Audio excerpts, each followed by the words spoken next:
And the Zerg, he starts to the bottom right of the map. We are on Akalon Wastes. Here the Samsung Khan player.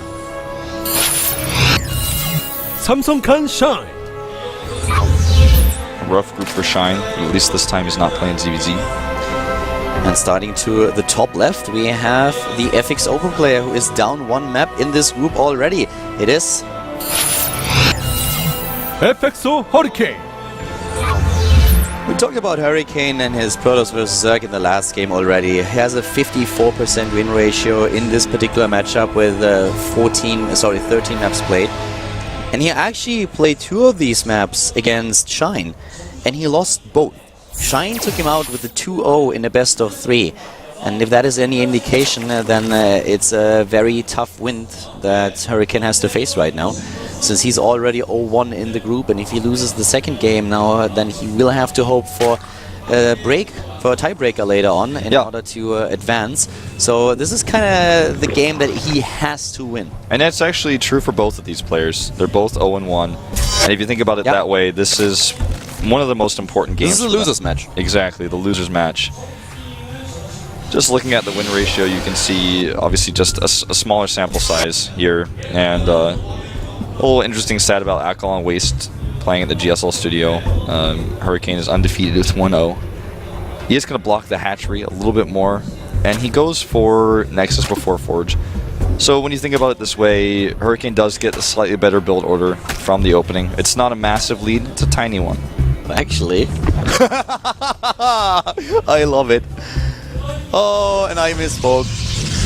Oh, What? I'm so sad right now. For some reason, I thought that the Pro starts at the bottom right. I thought he just stole his space. Oh. I was getting so confused. I have no idea why I thought that, but in my mind there was just embedded the Protoss spawn bottom right. I don't know why. And I just looked at that and I see that hatch going down. I was like, well, he might actually lose that Pro before he can go for his Nexus. And then I see that hatch going down and I'm like, sick, it's a Yu-Gi-Oh build. And I'm like, wait a second, that doesn't make any sense right now. Why is nothing else happening? And then I look at the minimap and I'm like, oh my god, I blew that one. You blew it, man. Yeah, I did, but well. Just don't dig the hole any deeper. The drone kills the probe, gets his revenge for the other drone that was harassed. He says, stop harassing my friend, you want to be a hatchery, I want to be a hatchery too. And they're both going to be hatcheries, you know, happily ever after until Hurricane potentially kills him with a timing attack. But so after that fail that I just experienced here, we have now the base, the second one for Shine, which is of course his third, coming up at a quite usual timing here, 4 minutes to 4:20. That's when you want to get that headshot if you're up against the Forge build, which is exactly what we see of course from Shine, a very normal build here, from Hurricane, very normal build here. Top left, the Zerglings just poking a little bit and trying to find out what exactly is going on. The early cannon on top of the wall is forcing them back already. But for them, it's important to note, when exactly is the core done? Are you going into a +1 attack upgrade, or are you playing a different strategy here? that's that one, you know, peeking Overlord. The peeking Overlord is always going to be there to peek at the Forge. And nothing that Hurricane can do about that for now. It's just Overlord's peeking eyes there. And the third base for Shine goes up uncontested. He's actually making a lot of Zerglings right now. I think he expects that Hurricane will try to take a fast third, which is usually the normal strategy on this map. And if he's correct, he should be able to force the cancel with it. There's not much that Hurricane can do to secure that right away. It's going to be a Phoenix build first, though. Here come those Zerglings. This is always one of those builds where I look at the game and I'm like, really?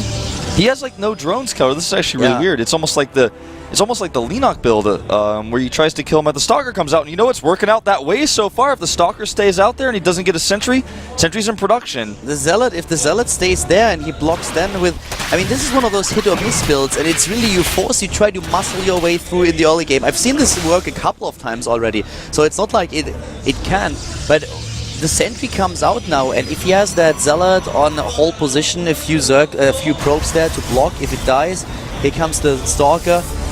This is so many Zerglings. This is super all in. That third base, that's never gonna happen. But more importantly, can he even survive? 16 Morlings on the way, Phoenix on the way, no Void Ray, of course. And he has no idea. He's gonna find out right now. It's gonna be a rude awakening.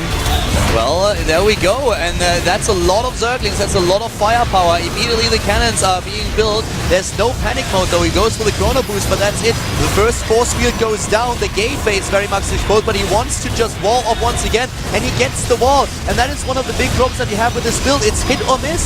So there's not enough gap for the Zerglings to get through. He's starting to work at the cannon though, and he could break through. But there's a double cannon that is nearly about to finish. He breaks through. This is so close. He breaks through. He gets in. The sentry's under attack. The probes. Too late. The probes have done enough damage here. It looks like. It's too late. The double cannon is there. Double cannon is there. He will hold, and that is game over. Shine. He sends the rest of the Lings in. Doesn't matter.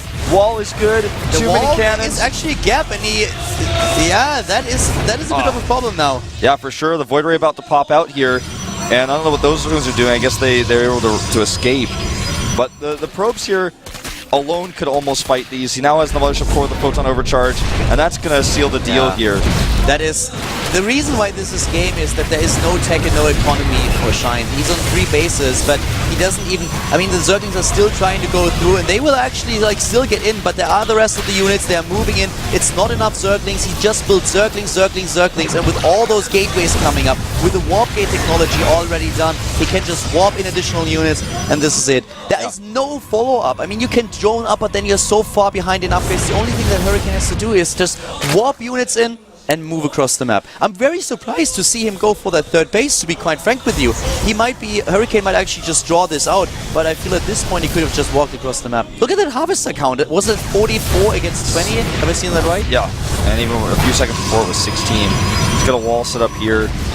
Right now, desperate drones. Yeah, hit or miss, the definition of an all-in. In this case, the answer is miss. He will kill the Overlord as well here, which will further supply block Shine. And I don't see any way for him to climb back in this game with half of the Harvesters of his opponent. His opponent has so many gates.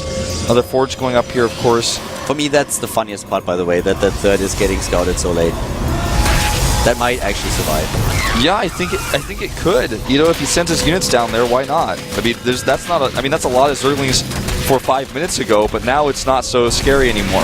Yeah, and here we go. So this 3rd is actually going to survive. He saves the 3rd and also traps all of the Zerglings. Nowhere to run. And look at, I mean, the biggest miracle to me is how is he still in this game? He has 38 supply versus 82. The Queens are dying to Void Rays here. I'll tell you exactly why he's in that game.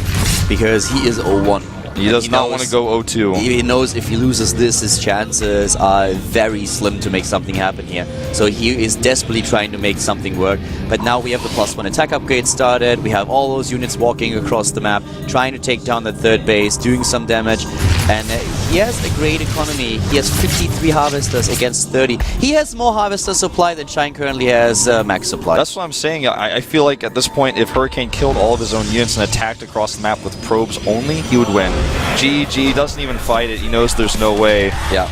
This is game, and yeah, this was very well played just here by Hurricane, a safe build, and Shine just... That was just way too cheesy. Yeah, he was playing Yahtzee, and he rolled the wrong die. Yeah, he rolled Snake Eyes. Well, he seems really stressed out and affected today. He's done basically 2 all-ins in a row. They both failed. And every time you see a shot of him on camera, he looks just... Yeah, but that's kind of Shine for you. I mean, that's exactly what I was about to say. That's what he does. And Hurricane has got to be very happy about this. He was looking with a grim situation from the beginning, plays 2 games in a row. Now he's 1-1, feeling comfortable. Definitely the group is still in his hands and still in his control. Yeah, he definitely has now the opportunity to, of course, take the next games and then make it out of this group. But for Shine, the air is getting really thin here. He's 0-2 now. He has to hope for a tiebreaker. On the other hand, we have players like Jagchi who have done really well so far today. 2 wins and out of 2 matches. That's pretty incredible. If he takes another one, he has a really good chance of advancing today. Yeah. So, yeah. Just for Shine, things are looking a little bit shaky. Shine and effort not really impressing me today so far. Yeah, they've been having a bad day. We are going to go into, of course, another 5-minute break. So make sure that you stay tuned. Tell your friends to tune in and watch us. See you in a few.